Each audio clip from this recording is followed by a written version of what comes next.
I'm a teacher, so I'm not used to a mic. I just yell out loud.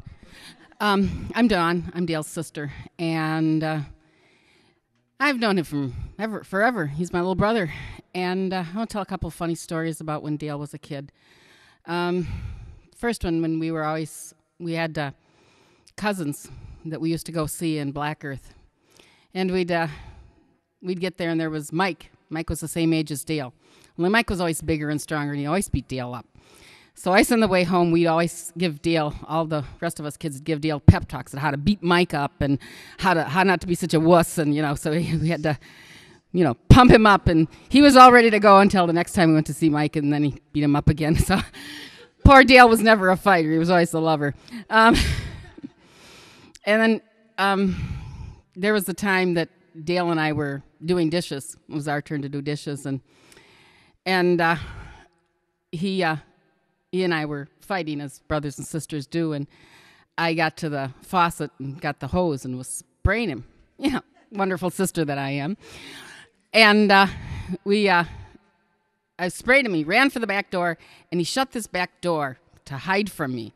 Well, it had a beautiful etched glass in it. And he went out back there, and I shut the door, and he went to stop it, and he put his hand out.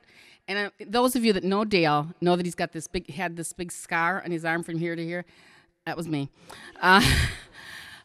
He put his arm through it, and it went all the way down. And I called, Mom, Dale's bleeding to death. And she'd rushed him to the clinic at that point. And I'm sitting home praying, please, God, don't let Dale die. Please don't let Dale die. I didn't mean to kill him, God. And he did come back, and he did forgive me for that. In fact, he forgave me enough that sometime later we were, again, goofing off, and I said to Dale, and I got to kind of illustrate this one. Dale was, I said, Dale, grab my hand, and I'll pull you through, and you can land on your feet. And he says, okay. So he's like this, and I grab his hand, thump, right on his head. Oops, that didn't work, Dale. So Dale was always the butt of whatever happened when he and I were together, but he was a good guy, and we loved him, and he's too young to pass. But that's God's plan sometimes, so I just want to share some fun things about Dale as he was a kid. Thank you.